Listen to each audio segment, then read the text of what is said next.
সুপ্রিয় শিক্ষার্থী, আসসালামু আলাইকুম। আমার স্কুলে তোমাদের সবাইকে স্বাগতম। আজকে আমি আলোচনা করব, তোমরা দেখতে পাচ্ছ, পঞ্চম শ্রেণীর সেন্টেন্স নিয়ে। আমরা জানি সেন্টেন্স শব্দের অর্থ হচ্ছে বাক্য। সেন্টেন্সের মূল কাজ হলো মনের ভাব প্রকাশ করা, অর্থাৎ এক বা একাধিক ওয়ার্ড পাশাপাশি বসে যদি সম্পূর্ণরূপে মনের ভাব প্রকাশ করে তাকে সেন্টেন্স বলা হয়। আমি আবার বলছি, এক বা একাধিক ওয়ার্ড পাশাপাশি বসে যদি সম্পূর্ণরূপে মনের ভাব প্রকাশ করে তাকে সেন্টেন্স বলা হয়। একটি উদাহরণের মাধ্যমে যদি আমরা দেখি, রহিম ইজ এ গুড বয়। রহিম ভালো ছেলে।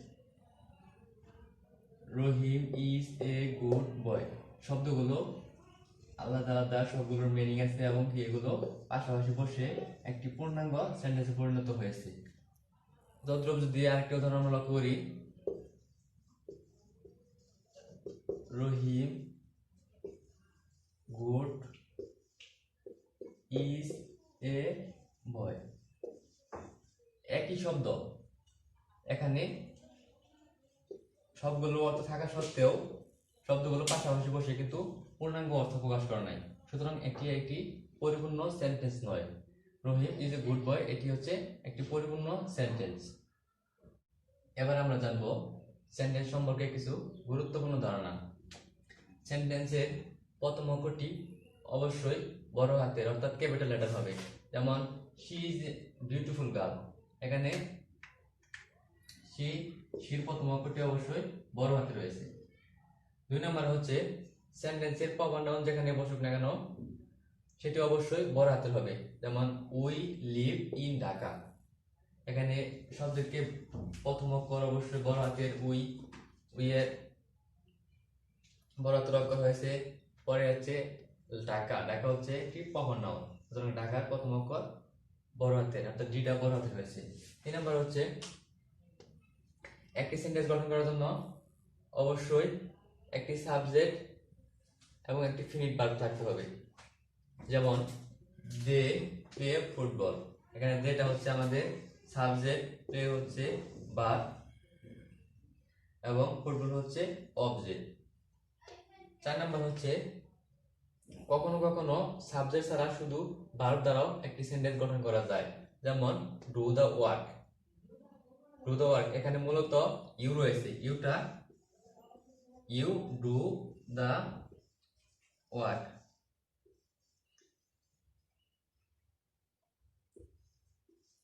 এখানে ইউটা আমাদের উজ্জ রয়েছে।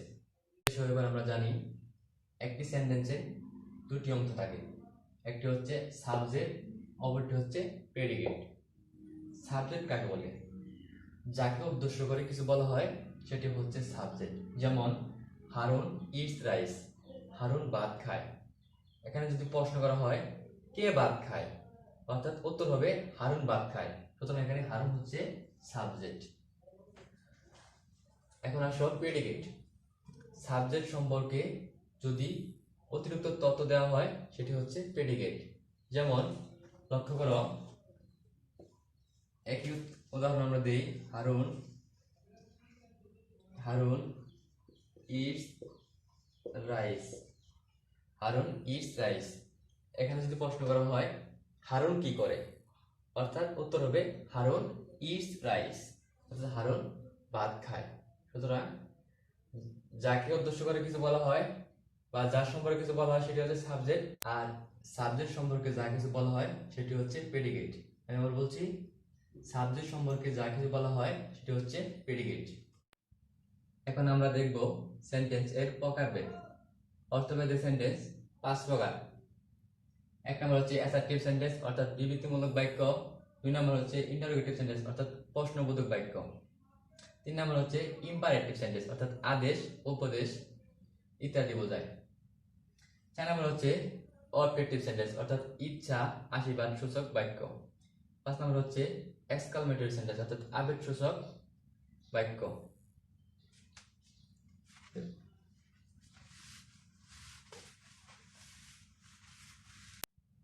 এবার আমরা জানবো assertive sentence.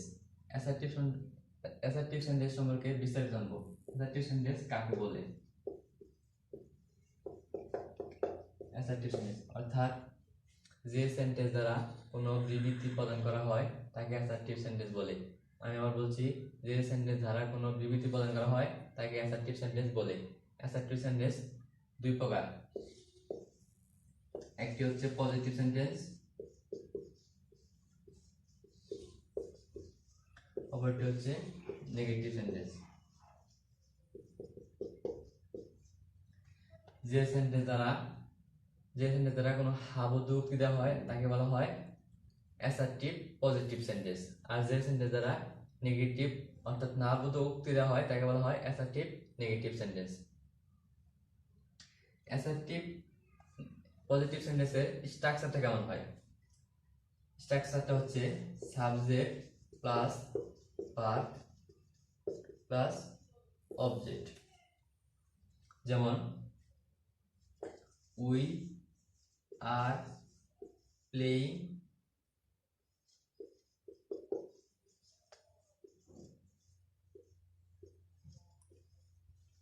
Football.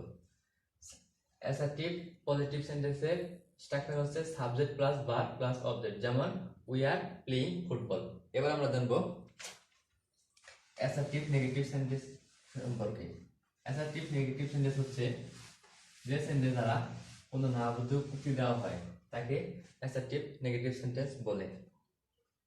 Assertive negative সেন্টেন্সের স্ট্রাকচারটা কেমন? স্ট্রাকচার হচ্ছে সাবজেক্ট প্লাস ভার্ব, ভার্বের plus not, does not, have not ইত্যাদি ইত্যাদি প্লাস অবজেক্ট। যেমন the man is not happy. Assertive negative সেন্টেন্সের স্ট্রাকচার হচ্ছে সাবজেক্ট প্লাস ভার্ব, ভার্বের পরে is, not, does not, have not ইত্যাদি ইত্যাদি, পরে হচ্ছে আমার অবজেক্ট। যেমন the man is not happy.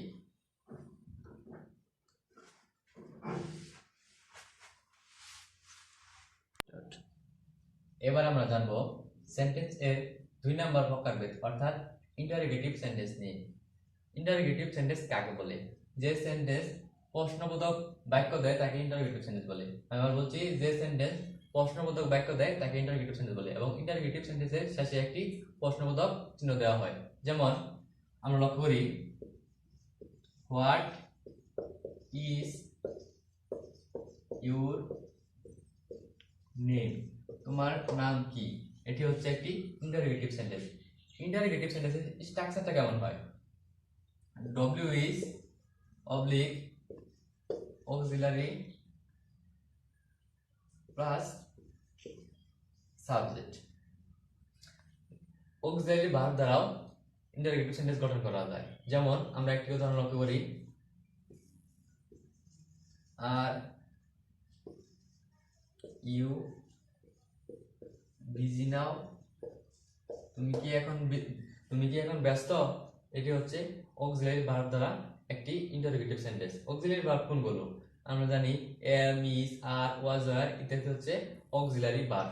Interrogative sentence W is question দ্বারা গঠন, ডব্লিউ ইজ ওয়ার্ড দ্বারা গঠন করা যায়, এবং অক্সিলারি ভার্ব দ্বারা ইন্টারোগেটিভ সেন্টেন্স গঠন করা যায়। এবার আমরা জানবো সেন্টেন্স এর 3 নাম্বার প্রকারভেদ নিয়ে অর্থাৎ ইম্পারেটিভ সেন্টেন্স। যে সেন্টেন্স দ্বারা আদেশ, উপদেশ, নির্দেশ, প্রস্তাব ইত্যাদি বোঝায় তাকে ইম্পারেটিভ সেন্টেন্স বলে। আমি বলছি, যে সেন্টেন্স দ্বারা আদেশ, উপদেশ, নির্দেশ, প্রস্তাব ইত্যাদি প্রকাশ পায় তাকে ইম্পারেটিভ সেন্টেন্স বলে। যেমন আমরা লক্ষ্য করি, রান ফাস্ট। এটি হচ্ছে এখানে অর্ডার করা হয়েছে অর্থাৎ আদেশ দেওয়া হয়েছে, তুমি দ্রুত রান ফাস্ট, দ্রুত দৌড়াও। আরেকটি উদাহরণ দিয়ে লক্ষ্য করি, প্লিজ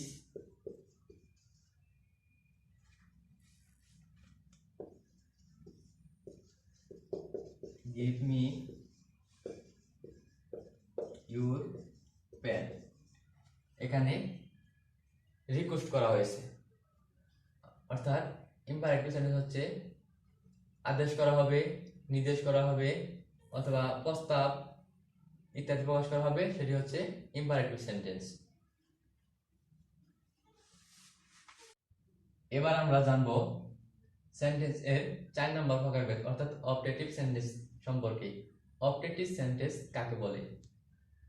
যে সেন্টেন্স দ্বারা ইচ্ছাসূচক, আশীর্বাদ, প্রার্থনা ইত্যাদি প্রকাশ পায় তাকে অবজেক্টিভ সেন্টেন্স বলে। অর্থাৎ আমি আবার বলছি, যে সেন্টেন্স দ্বারা ইচ্ছাসূচক, আশীর্বাদ, প্রার্থনা ইত্যাদি প্রকাশ পায় তাকে অবজেক্টিভ সেন্টেন্স বলে। যেমন আমরা লক্ষ্য করি,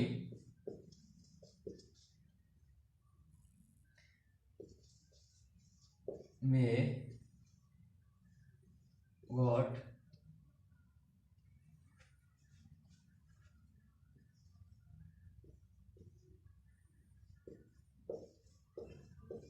গড সেভ ইউ, এটি হচ্ছে একটি অবজেক্টিভ সেন্টেন্সের উদাহরণ। এবার আমরা জানবো সেন্টেন্সের 5 নম্বর প্রকারভেদ অর্থাৎ এক্সক্লেমেটরি সেন্টেন্স অর্থাৎ বিস্ময়সূচক বাক্য। যে সেন্টেন্স দ্বারা বিস্ময় প্রকাশ করা হয় তাকে এক্সক্লেমেটরি সেন্টেন্স বলে। আমি আবার বলছি, যে সেন্টেন্স দ্বারা বিস্ময় প্রকাশ করা হয় তাকে এক্সক্লেমেটরি সেন্টেন্স বলে। এক্সক্লেমেটরি সেন্টেন্সের শেষে অবশ্যই নোট অফ এক্সক্লেমেশন অর্থাৎ বিস্ময়সূচক চিহ্ন দিতে হবে। যেমন একটা উদাহরণ লক্ষ্য করো,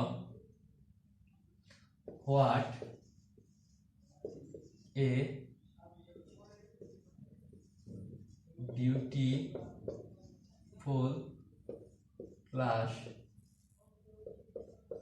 ইট ইজ, এবং শেষে একটি বিস্ময়সূচক চিহ্ন। এটি হচ্ছে আমাদের এক্সক্লেমেটরি সেন্টেন্স। যদি এই ভিডিওর মধ্যে কোনো ভুল থাকে তোমরা আমাদের কমেন্টে অবশ্যই জানাবে, এবং ভিডিওটি কেমন লাগছে সেটা অবশ্যই আমাদের কমেন্ট করে জানাবে।